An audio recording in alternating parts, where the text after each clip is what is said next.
You may have her, Kelmwood, and the debt is cleared. A gentleman's daughter for a gentleman's gambling note. I call that a fair exchange, and I'll thank you to say no more about it.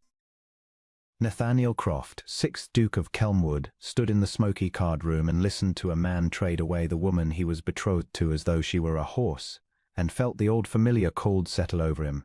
He had come to collect a debt, not a bride. Sir Denby Vale owed him £4,000 he could not pay, and Nathaniel, who had no use for the man's ruin and only wished to be rid of the acquaintance, had come to arrange terms. He had not expected the terms Denby offered.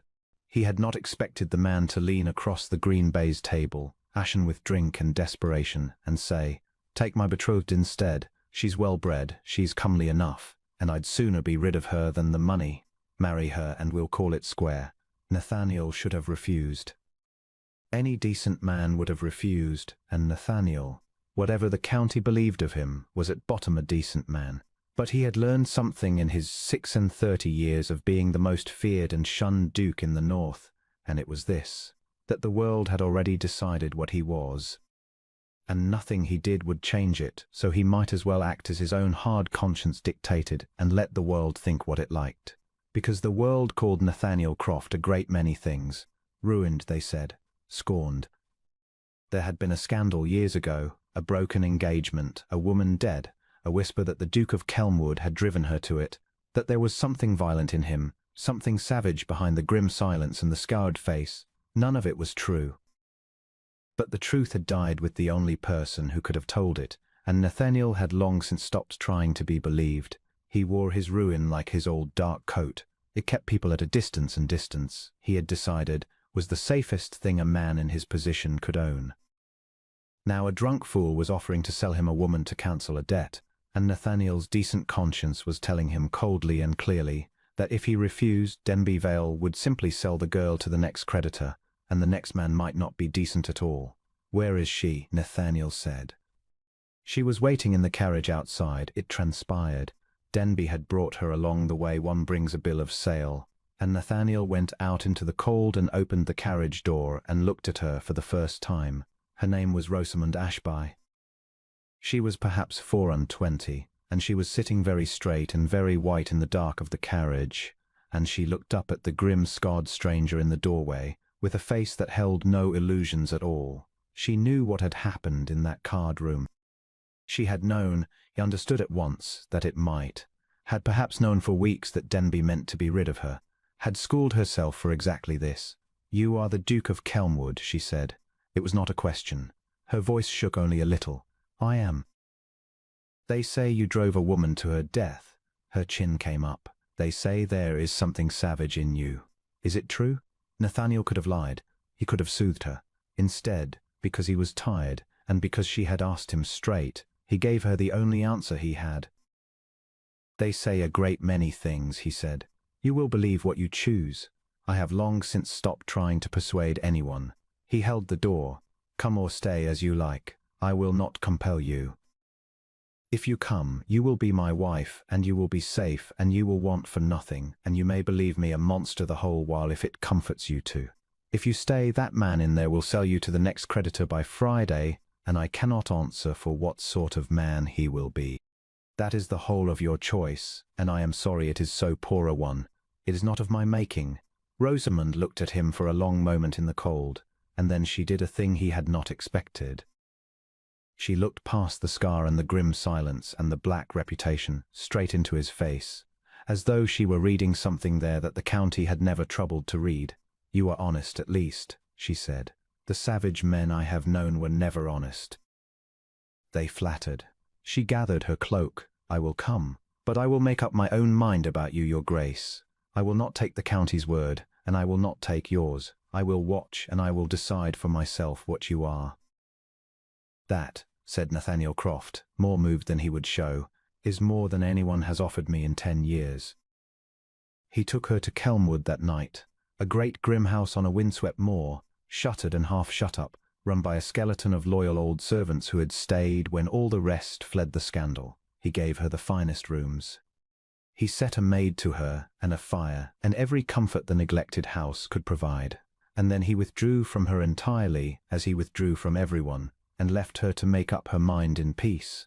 They were married quietly within the month, because it was the only way to make her safe from Denby Vale and his creditors, and because Rosamund, having watched Nathaniel for 3 weeks, had said carefully, in her own good time, that she had seen nothing savage in him yet, and was willing to be married on the understanding that she went on watching. "You are a strange man to be so feared," she told him on the day of the wedding, studying his scarred, grim face. "I have found it convenient to be feared," Nathaniel said.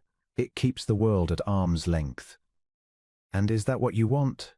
The world at arm's length?" He did not answer her, but she saw he knew she saw, for she missed very little, the flicker of something in his face that was not fearsome at all, but only and terribly lonely. She went on watching as she had promised. And what Rosamund saw, over the slow weeks of that strange marriage, was not what the county had led her to expect. She saw a man who rose before dawn to ride out over the moor in all weathers, not for pleasure but because, the old steward told her, his grace could not sleep and never had, not since the trouble. She saw a man who knew the name of every tenant on his vast estate and the state of every one of their roofs, and who quietly mended those roofs and forgave those rents and sent physicians to those sickbeds and let no one thank him for any of it, so that his own people loved him fiercely, and the county that never came near him went on calling him a monster. She saw a man who flinched from being touched and could not meet a kind eye, and sat alone in a great cold house night after night with the shutters drawn against a world that had condemned him unheard. And she saw one evening the thing that broke the last of her fear and turned it, all at once, to something fiercer and warmer. She had gone looking for him and found him in a small locked room she had not known existed. She had the key from the housekeeper, who had turned her face away and said only, "His Grace goes there sometimes, my lady, and comes out worse." Rosamund had opened the door, and she had found the Duke of Kelmwood sitting on the floor in the dark with his back against the wall, a woman's miniature in his scarred hand, and his grim silent face wet with tears he did not know she could see. She did not speak. She sat down beside him on the floor, in the dark, in her fine gown, and she waited. Her name was Cecily, Nathaniel said at last, not looking at her. His voice was a low ruin. "She was to be my wife 10 years ago. She was gentle, and she was ill in her mind, though we had no words for it then. She heard voices. She had terrors. Her family hid it and married her to me before I understood, and I—" He stopped. "I tried to help her. God knows I tried. I brought physicians from 3 counties. I sat up with her through the nights when the terrors came. I loved her in the way one loves a frightened child, and one night, when I had gone at last to sleep from sheer exhaustion, she walked out of this house onto the moor, and she did not come back. They found her in the tarn at dawn." Rosamund said nothing. She only moved her hand quietly until it rested against his. "The county needed a villain," Nathaniel went on. "A gentlewoman does not simply walk into the water. There must be a reason. There must be a cruelty behind it. So they invented one. They said I had driven her to it. They said there was violence in me. Her family let it be said, because the truth, that she was ill, that they had known and hidden it and married her off regardless, the truth would have shamed them, and a dead scandal-duke shames no one but himself." He turned his ruined face to her at last. "I could have fought it. I had the proof, the physician's letters, everything. But she was dead, and fighting would have dragged her name and her illness through every drawing-room in England, and she had suffered enough. So I let them make me the monster instead. It was the last thing I could do for her. Let the world scorn me and let her rest." Rosamund understood, then, everything, the shutters, the flinch, the scar, the 10 years of chosen silence. She understood that she had married not a savage, but the gentlest man in the north, a man who had taken a dead woman's shame onto his own back and carried it alone for a decade, rather than let her be pitied and exposed. "That is why you let Denby sell me to you," she said softly. "You could not bear that I might go to a man who was cruel." "I know what it is," Nathaniel said, "to be given to someone against your will and be at his mercy. I would not wish it on any woman. Least of all," he stopped. "Least of all?" "Least of all one who looked at me in that carriage," he said very low, "and asked me straight if I was a monster, instead of curtsying and lying. No one has looked at me straight in 10 years, Rosamund. I did not know how much I had missed it until you did. Rosamund Croft, Duchess of Kelmwood, sat on the floor of that dark room and took her husband's scarred hand in both of hers and held it against her heart. "Then hear me straight," she said, "for I have watched you now for 3 months, exactly as I promised, and I have made up my own mind, and I will tell you what I have decided that you are. You are not a monster. You are a man who broke his own heart being a woman he could not save, and then let the world break the rest of it rather than trouble her grave. You are the gentlest man I have ever known, and the loneliest, and the bravest, and I am ashamed of every hour I spent afraid of you." Her own eyes filled. "And I will not have it any longer. Do you hear me, Nathaniel? I will not sit in this house and let you carry that alone one more night. It is my house now too. It is my grief to share now too. You did not ask for a wife who would love you. You are going to have one regardless." Nathaniel Croft looked at her as a man looks at the first light after a very long night. "You cannot love me," he said. "You married me to be safe. That is all it was ever meant to be. I will not hold you to more. I settled it on you in the marriage papers. You are free. You have your own fortune now. You may live apart. You may, Nathaniel. You have seen what loving me costs. Cecily was ill, and it was no fault of yours, and you have punished yourself for 10 years for a crime you did not commit." Rosamund took his grim, scarred face between her 2 hands and made him look at her. "I am not ill. I am not frightened. I am not going to walk into a tarn. I am going to stay and grow old in this draughty house and open every one of these shutters you have kept closed and love you until the whole county has to find a new monster, because ours will be far too obviously happy for the part. That is what I have decided. And you told me yourself that first night that you would not compel me, that I should make up my own mind. Well, I have made it up, and you are a man of your word, your grace, so you cannot now compel me to leave." A sound came out of Nathaniel Croft that was half a laugh and half a sob.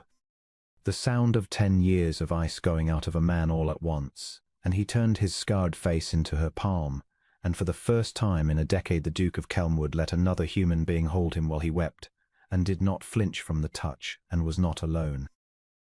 They opened the shutters the next morning, every one of them, room by room, all through the great grim house, until the more light came pouring in and the old servants stood about with astonished faces and wet eyes. Rosamund did not stop there. She had the tarn drained and the ground consecrated and a stone set up for Cecily with her true name and her true illness gently and honestly recorded, so that the poor lady should be pitied at last instead of used, and the lie that Nathaniel had carried for 10 years to protect her should have, in the end, no more power over either of them. And slowly, very slowly, for a decade of scorn does not lift in a day, the county began to learn the truth. It began with the tenants who had always known and who now spoke freely, because their duke's new duchess encouraged them to. It spread to the market towns and the churches, and at last, grudgingly, to the very drawing rooms that had condemned him. People who had crossed the road for 10 years to avoid the monster of Kelmwood found themselves, one by one, ashamed. And the Duke of Kelmwood, who had never once asked to be believed, discovered that his wife had won him back the world he had given up on, simply by refusing to accept the version of him that everyone else had settled for. "You have undone 10 years of my careful ruin," Nathaniel told her once, watching the light pour through a window that had been shuttered since Cecily died. There was no grief in his voice now, only wonder. "I had the whole county convinced, and you dismantled it in a single season." "I did nothing," Rosamund said, coming to stand within the circle of his arm, which she had taught him patiently to open.